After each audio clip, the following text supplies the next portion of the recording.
Hi நண்பர்களே, இது சித்தன் diary. நான் எஸ்கே. இந்தியா சவுத் ஆப்பிரிக்காவுக்கு கிரிக்கெட் போட்டியில் ஆட டூர் போயிருக்கிறாங்க. இதில் முதல்ல நடந்த T20 போட்டி 1-1 அப்படிங்கிற கணக்கில் சமநிலை அடைஞ்சது. அதுக்கு அடுத்ததாக நடந்த ஒரு நாள் போட்டியில் 2-1 அப்படிங்கிற கணக்கில் ஒரு சாதனை வெற்றியை பதிவு செஞ்சு ஒரு நாள் தொடரை கைப்பற்றினாங்க இந்தியா. இதை தொடர்ந்து 2 டெஸ்ட் ஆடுறதுக்கு பிளான் பண்ணியிருந்தாங்க. இதில் முதல் டெஸ்ட் செஞ்சுரியனில் இன்னைக்கு தொடங்குச்சு. இதில் டாஸ் வின் பண்ண சவுத் ஆப்பிரிக்கா முதல்ல ஃபீல்டிங்கை சூஸ் பண்ணாங்க. இதை தொடர்ந்து பேட்டிங் பண்ண இந்தியா 208 ரன்களுக்கு 8 விக்கெட்டுகளை இழந்து இந்த நாளை நிறைவு செஞ்சுருக்கிறாங்க. இதில் 59 ஓவர்கள் தான் வீசப்பட்டது. மழையின் காரணமாகவும் பேட் லைட்டும் அது ஒரு ரீசனாக இருந்துச்சு. சரி, இப்போ இந்த போட்டியில் நடந்த முக்கியமான நிகழ்வுகள் என்ன அப்படின்னு பார்த்தா, பிளேயிங் 11லேயே நமக்கு ஒரு பெரிய சர்ப்ரைஸ் காத்திருந்தது.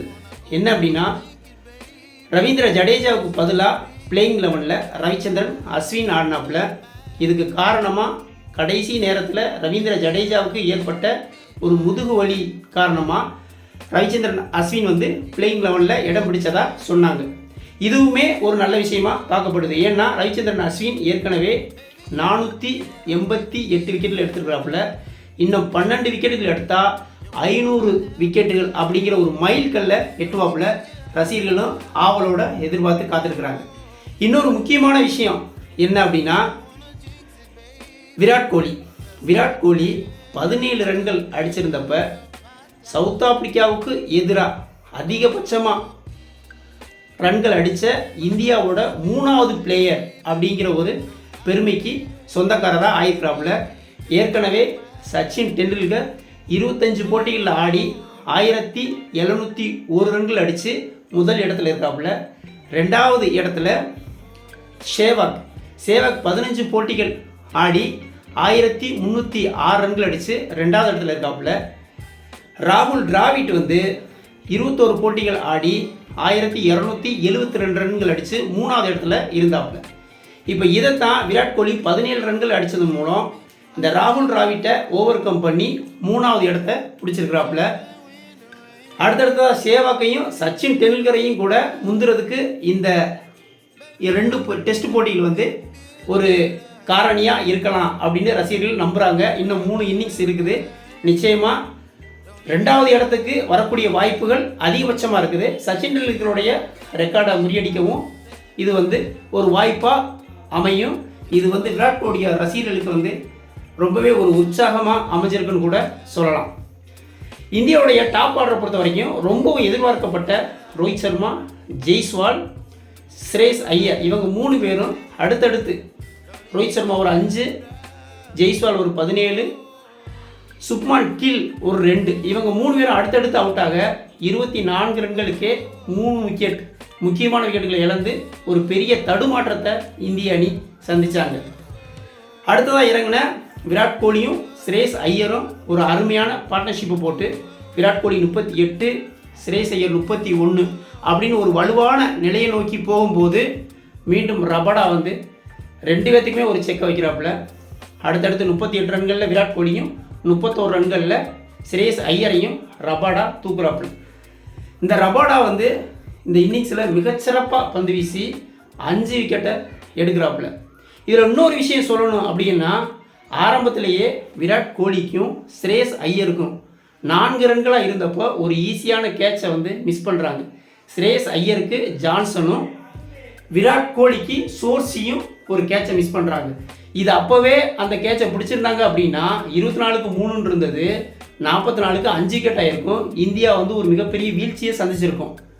அந்த ஒரு கேட்ச் வாய்ப்பை மிஸ் பண்ணதுனால இந்தியா 200 ரன்களை கடக்க முடிஞ்சது. இதில் நம்ம பேச வேண்டிய இன்னொரு முக்கியமான விஷயம் என்ன அப்படின்னா, கேஎல் ராகுல் ஒத்த ஆளாக தனி ஆளாக நின்று இந்தியாவை 200 ரன்களை கடக்க உதவி செஞ்சாப்புல. இதுக்கு ஒரு முக்கியமான ஒரு பார்ட்னர்ஷிப் என்ன அப்படின்னு பார்த்தா, ஷர்துல் தாக்கூர் சூப்பராடி ஒரு 24 ரன்கள் கேஎல் ராகுலோட போட்ட பார்ட்னர்ஷிப்பு தான் இந்த 200 ரன்களை கடக்க ரொம்பவே உதவியாக இருந்துச்சு அப்படின்னு சொல்லலாம். கடைசியில் ஒரே ஆளாக நின்று 70 ரன்கள் அடித்து நாட் அவுட் ஆகாமல் களத்தில் கடைசி வரைக்கும் கேஎல் ராகுல் நிற்கிறாப்புல. கடைசியாக 208 ரன்கள் அடித்தாங்க, 8 விக்கெட்டுகளை இழந்து.